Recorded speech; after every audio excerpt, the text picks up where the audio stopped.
Well,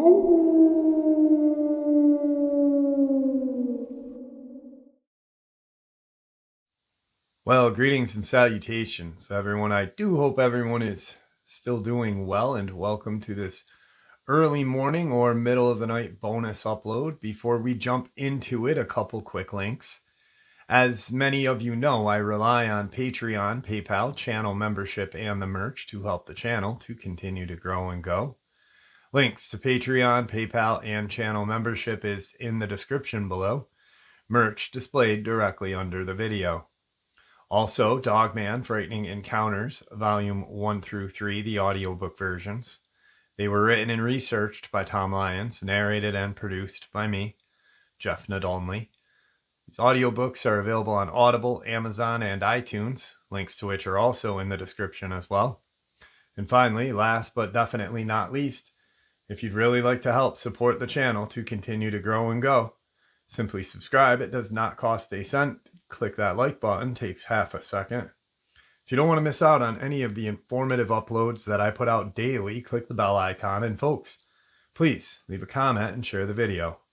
Why? Well, because all of these things really do help this channel to continue to grow and go. They definitely do matter, and they are appreciated. And with that, I have taken far too much of your time. Let's jump in to this early morning, middle of the night bonus upload, shall we? Today's first experience on the paranormal side. 10 years ago, my parents' house is a very, very, very old house in Europe. That was a farm in its early years. The two houses that surround it were the barns, and our cave is under one of them. It's a nice and inviting house. Nothing creepy, a lot of light in the day. It always felt cozy. I love that house. But when I was about 12 to 14, strange things started happening. At night, I was hearing someone walking up and down the stairs. And when I'm saying, I am sure it was the sound of someone walking because I knew all of the sounds of my house.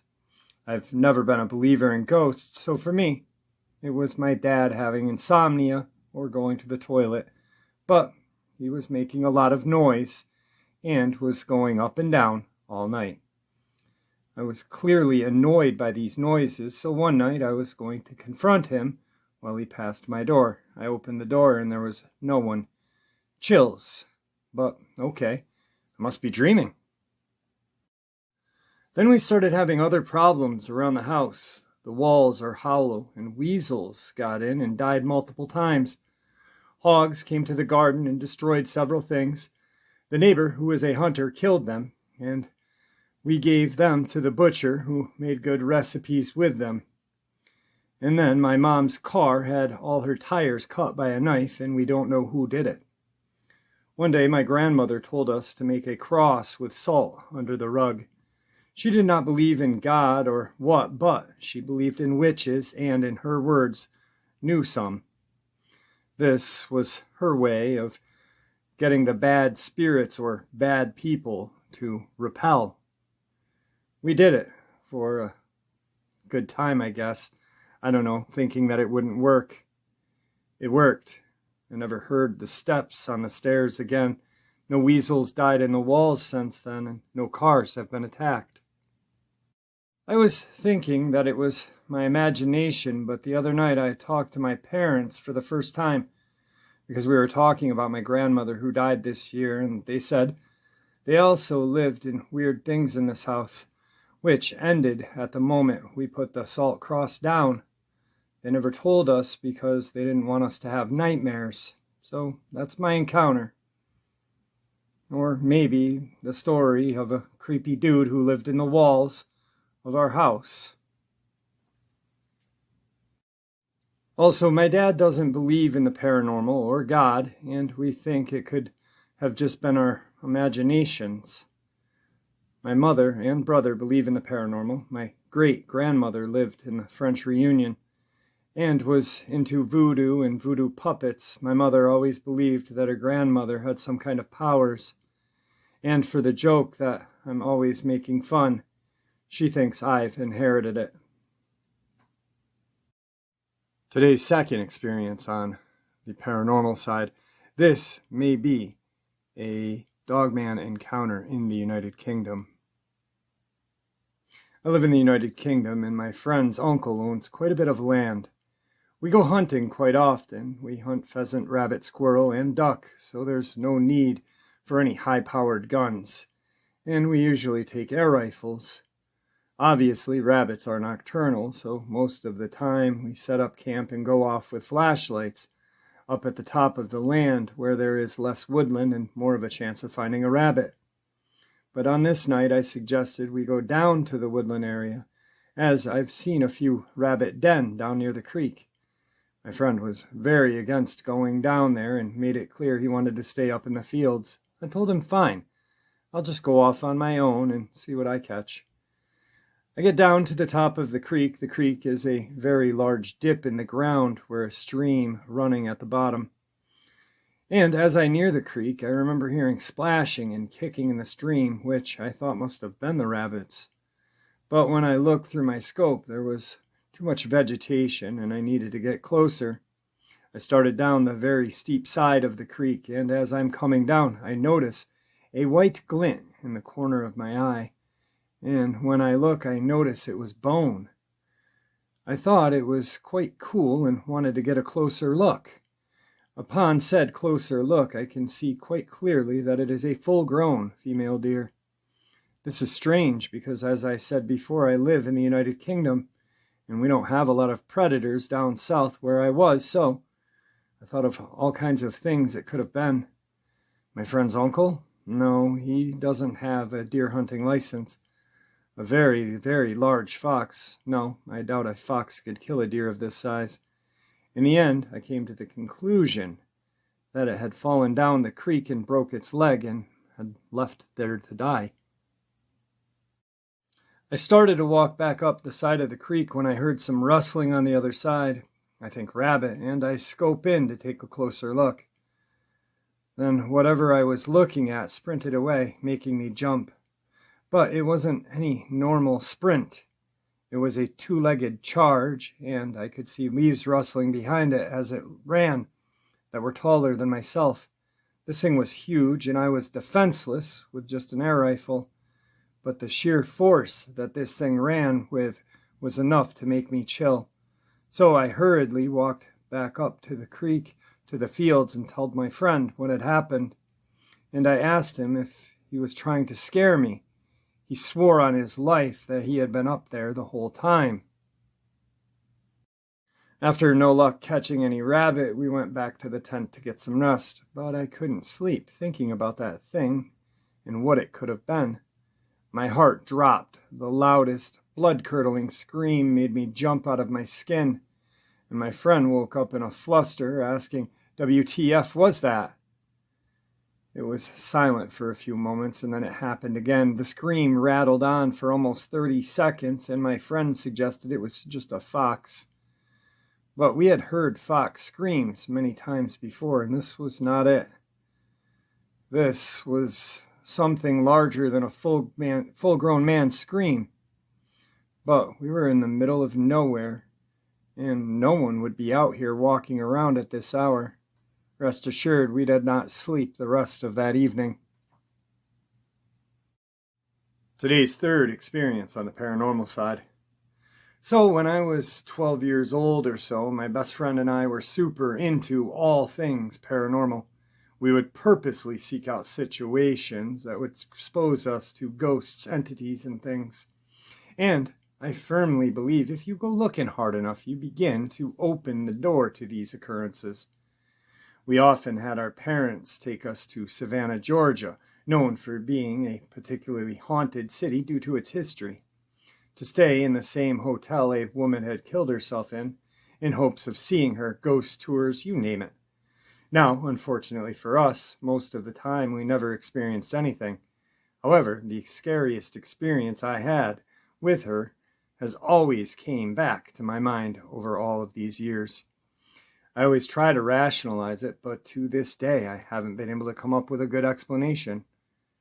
I'm hoping maybe someone will. We are from a small town in Georgia. Milledgeville, notorious for its old, now mostly abandoned insane asylum, Central State Hospital. It has a cemetery with many paranormal sightings and an extensive history. It's called Memory Hill. The night before Halloween, and we decided to be reckless and go to the cemetery and do all of the things you are not supposed to do. There was a wrought iron fence surrounding the plot of graves there, and the fence looks like it has little devilish faces in it, believed to have warded off evil spirits. On All Hallows' Eve, it is said you can hear the wailing and screaming coming from this area in the cemetery. The tale goes that you are not to touch the fence on Halloween, as not to release the evil. So, of course, we decided to touch it.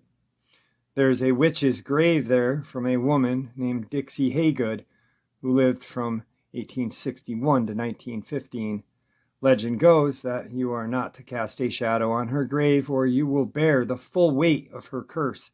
She was believed to have cast before she died, so naturally, we did that as well. There's a mausoleum there from William Fish, who had his wife and daughter taken by the typhoid epidemic in 1872. After he constructed the mausoleum, he himself entered inside, closed the door, and shot himself to be with them. Legend has it that if you knock on that door, you may hear a knock in reply. We knocked, no reply. When we were leaving, we noticed a friendly black cat in the cemetery. She was very sweet, came up to us purring and rubbing on our legs, and followed us for a while. My friend's mom, our ride, is an avid animal lover, and we all agreed to take her in and bring her to the local non-kill shelter the next day, as she really seemed like someone's house cat. We had never seen her there before, and we went fairly frequently. In hindsight, this was not a good idea, as this cat likely has always lived there and was perfectly happy. But we took the black cat with us from the cemetery that day, and we named her Siren. Now, fast forward to nighttime. My friend had a clubhouse located fairly far in her backyard, out next to the woods. She has a fenced-in backyard with a pool, and you have to exit the fence to walk out to the clubhouse. We decided to sleep out there to add to the scary vibes. We decided to keep Siren in the clubhouse that night with us. At the time, the door on the clubhouse was broken and wouldn't close all the way or lock. We stayed up all for a while talking, maybe until 1 or 2 in the morning. But I have no idea, since we didn't have cell phones at the time. Siren begins going absolutely bonkers, hissing and growling constantly, and wouldn't let you near her. Now, I'm sure it's because we uprooted this poor thing and put her in a small, unfamiliar room with unfamiliar people. My friend and I are chatting, and I hear a loud knock on the floor from underneath the clubhouse. The clubhouse is lifted on a few cement blocks, so there is definitely room for someone to crawl under. I ignore it, thinking it could be anything. Then I hear maybe 1 or 2 more times, also ignoring them. Then there's a loud knock that comes from directly underneath where my friend is sitting on the floor. She jumps, and I told her that I've heard a few knocks before, but didn't want to say anything. She said she had heard them as well, and also was trying to pretend she had not. But this one you couldn't ignore. The knocking starts happening more frequently, seeming from multiple locations underneath us at the time. Then we hear a knock on one wall of the clubhouse as well. The knocking picks up and is very loud, eventually spreading to all 4 walls of the clubhouse and underneath us, surrounding us. At the same time, I'm in tears at this point because I'm scared and I want to run out and make a break for her house. My friend adamantly did not want to do that because she was too afraid to leave. The knocking/banging continues for quite some time on all 4 walls and underneath us simultaneously. We're trying to convince ourselves that it's maybe her dad playing a trick on us, but we couldn't explain how it could be coming from all 4 sides and below at once. She eventually convinces me that it's probably her cats, so I eventually am able to fall asleep. The knocking continued the entire time. The next morning, the knocking had stopped. My friend later tells me that she didn't think it could be her cats, but she was trying to calm me down at the time. To this day, we have no idea what could have caused the knocking. It was very loud and intense at times, shaking the clubhouse. I'm hoping someone may have a logical explanation. Or was it a truly demonic or unfriendly entity warning us not to be dumb kids on Halloween? As for Siren, we took her back to the cemetery the very next day and released the poor thing back to her home. All right, guys, before we jump into the next experience on the paranormal side, I'd like to address something really quick. I've seen all of the comments about the ghost hunt I did in my building. I'd like to first and foremost address that I am not a stupid person, first of all. I appreciate everyone's care and compassion and just basically caring for myself and my daughter's well-being.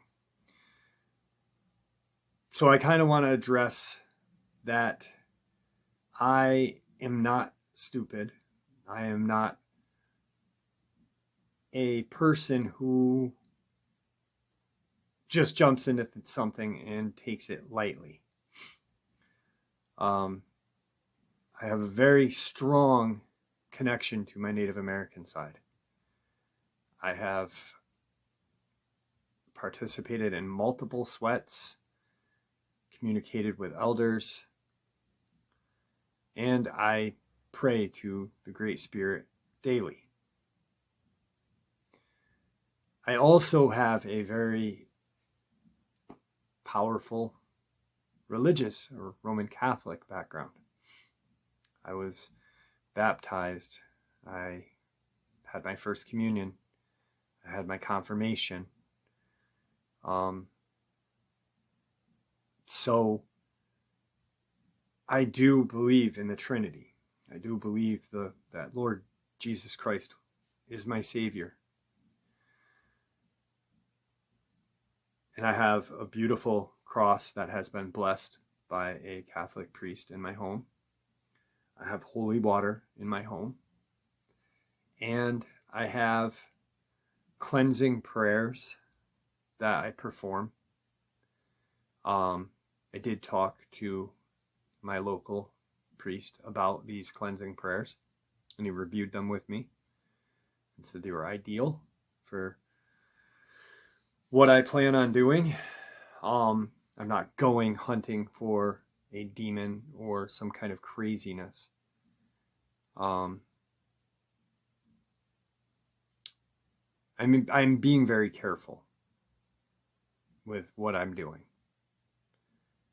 I just want people to know that I am being careful. I've seen some comments that kind of, a lot of them, the majority of them were great and compassionate and kind. But then there was like a couple, like, I'm just some dumb guy doing something that, I have no idea what I'm doing, this and that. That's the furthest thing from the truth. I don't think anybody is an expert in ghost hunting. I think that Zach Baggins knows just as much as you or I when it comes to experiences with the paranormal. Has he had more than we have? Absolutely. He makes a living at doing that. But does he know more? No. Because unless he is a spirit or a demon or something else, then he just knows what basically we know. Or he may have been more versed on reading certain things, but those are things that we can learn and pick up. So there's no expert in that field. It's what you experience. So I am being careful. I'm not being an idiot about this. I never invited them into me, and I never invited them into my home. I know there is something in my home, and there always has been, to be frank with you. I didn't bring it in. I gave it permission to communicate with me, but then I told it to let go after we were done.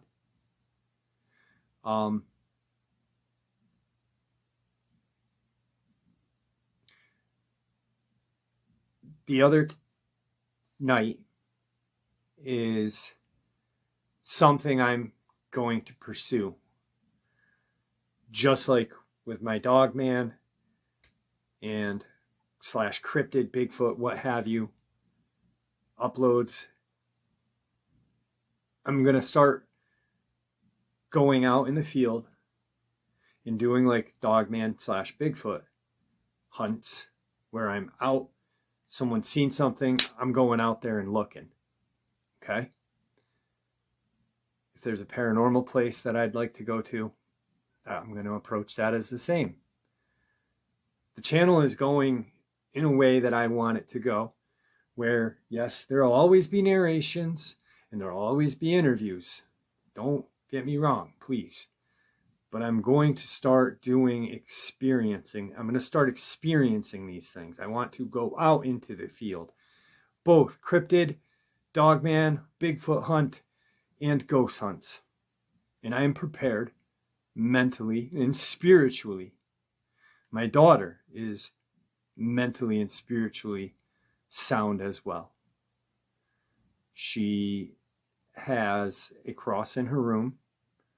I know a few people are like, you should put a cross in her room. She has a cross in her room, actually the same exact cross I have, which was blessed by a Catholic priest. She wears a crucifix medallion, and she prays at night. I don't know who she prays to, whether it be the Great Spirit or Jesus or whoever, as long as she prays. That's all I care about.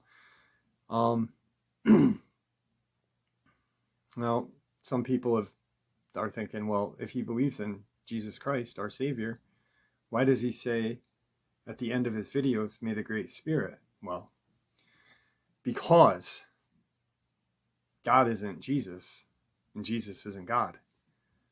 God is the Almighty. He is the Great Spirit. So I kind of interwoven both of my cultures to make me comfortable. You don't have to like it, and I'm not asking you to, but that's why I say may the Great Spirit watch over all. May the Great Spirit watch over all of us.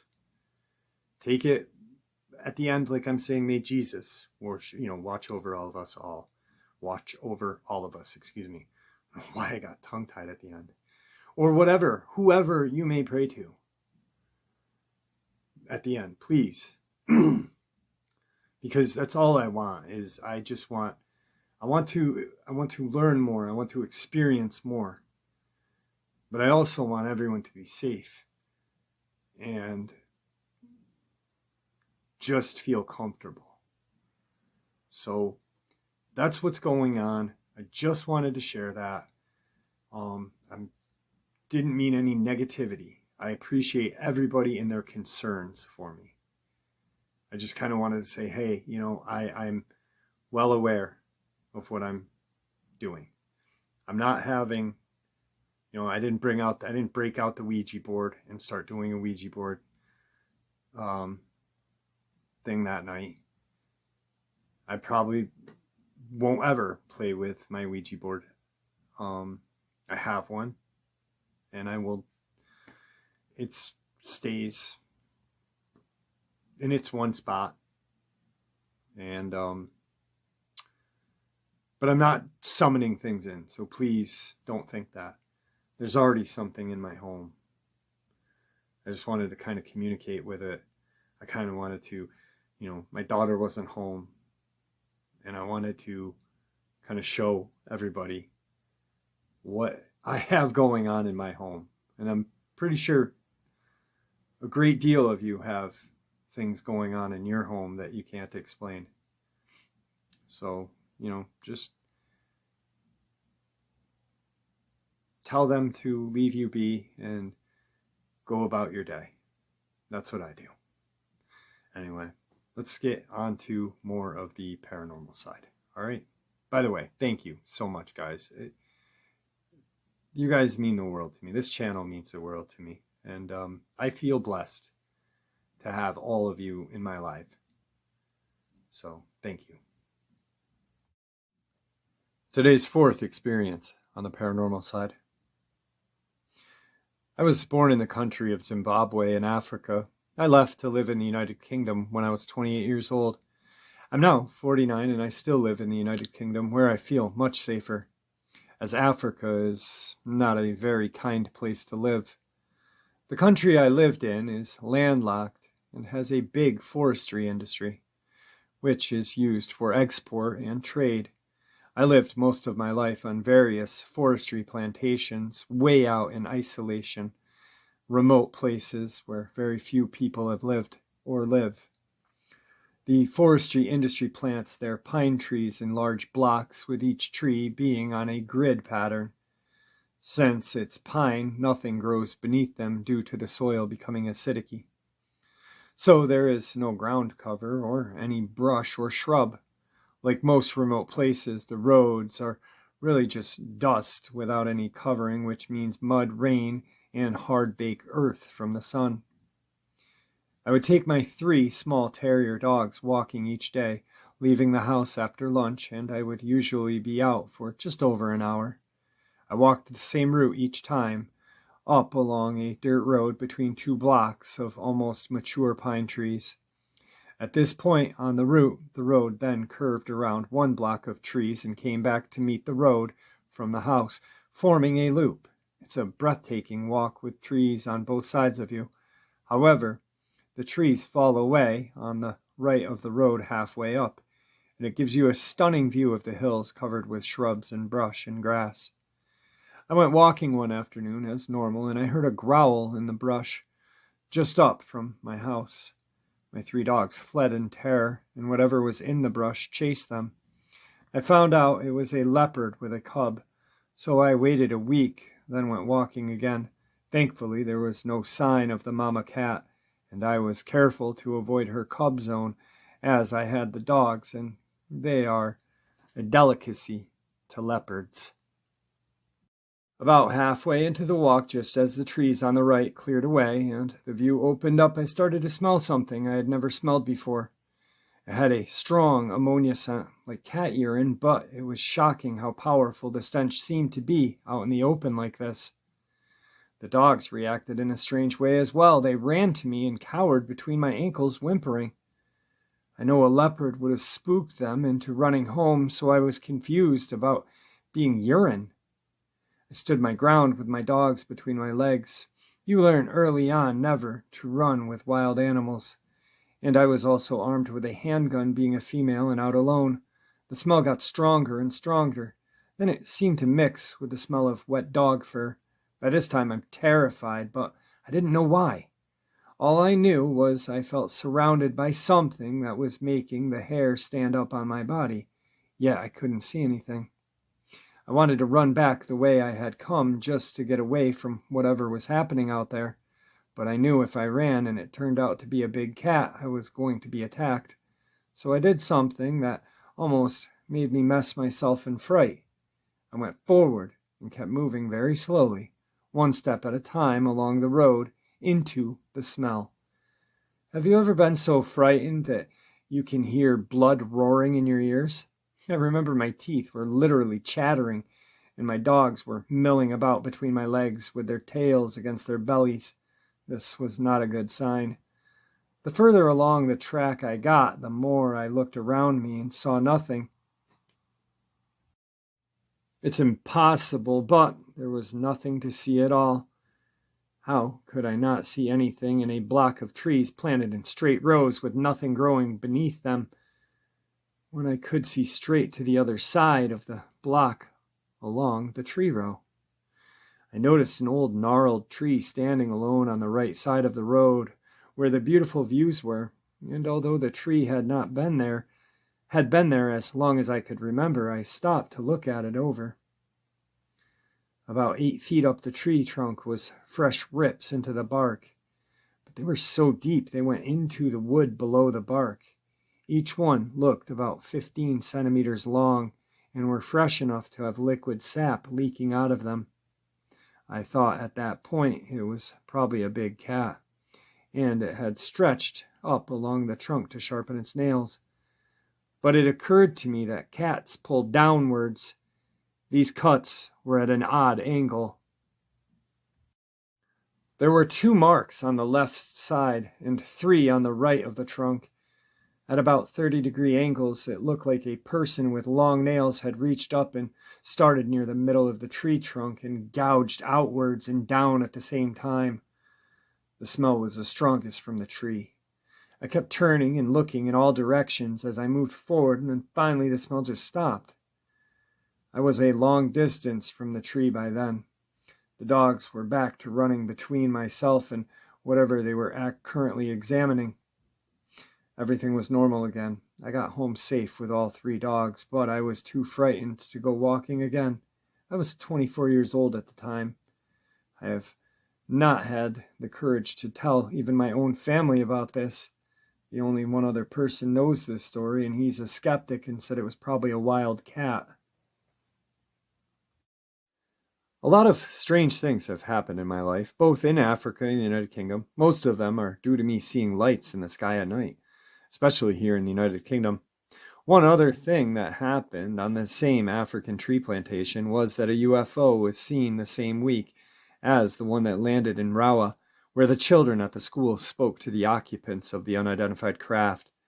I'm still very confused over that one, as we lost track of time when we were traveling to the fire lookout tower to see if we could see it. When we arrived, the lookout at the tower said it was gone, and we chatted to the other fire tower along the mountain ridge, who were there still watching as it moved slow along the country. At least we got an eyewitness account from a man who saw it, which was still really interesting.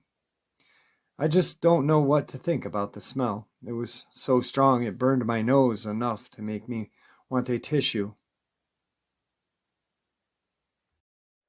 So, to me, what she is describing, just what I'm thinking, and like she said, that it was not a big cat.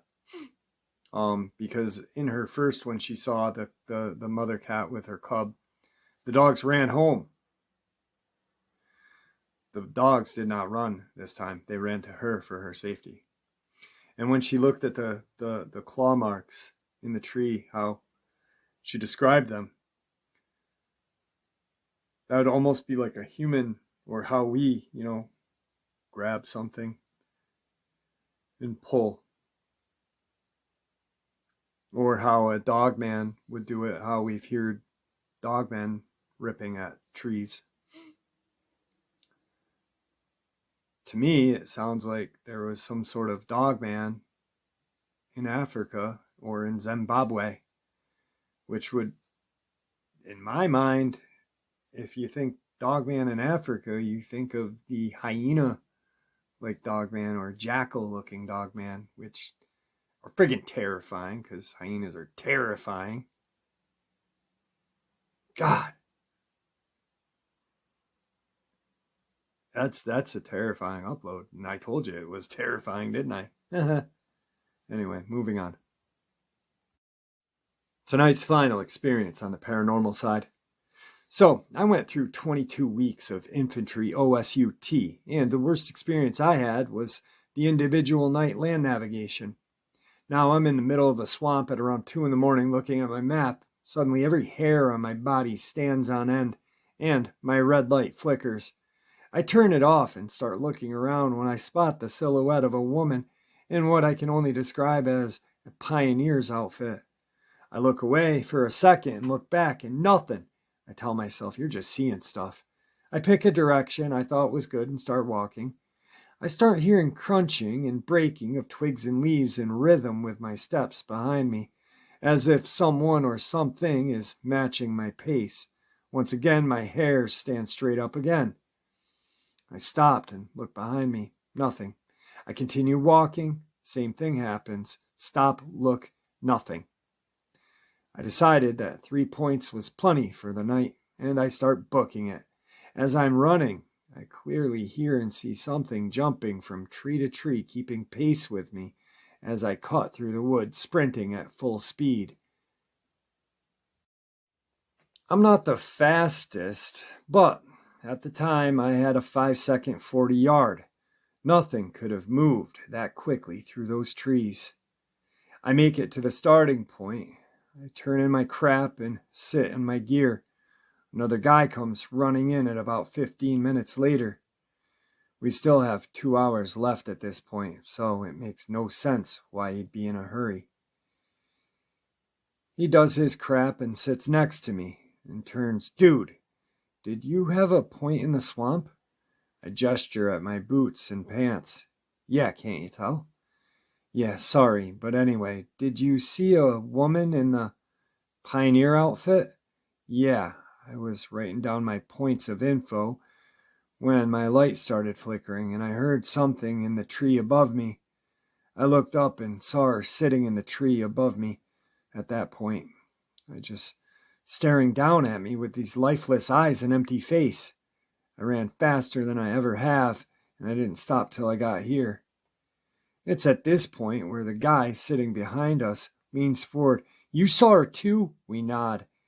I started walking into the swamp when I saw her sit up out of the water and slowly turn to look at me. I froze and was like, I only broke out of it when the lieutenant walked up behind me and asked what I was looking at. I looked at him and pointed, but when I did, she was gone. No noise, nothing. This kid was an honest dude, and I could tell by the look in his eye, and he wasn't messing with us. I want to know if anyone else has had any experience with this same entity. So if anyone's done the land navigation at Fort Benning or has seen anything at Fort Benning, please let me know. And there you have it, folks. I do hope you all enjoyed this early morning, middle of the night bonus as much as I enjoyed sharing it with you. And I'd like to thank you all for supporting the channel. It is your support, after all, that helps this channel to continue to grow and go, and what gives us all a place and a chance to share our experiences and theories judgment-free. Everyone is simply treated with the respect that we deserve. That is because of you, so thank you. Stay safe, happy, healthy, and ever vigilant, keeping an eye on our children, pets, family, and friends. These creatures are real. They are out there and dangerous. Share this information with those you love and care about, and it may just help save their lives someday.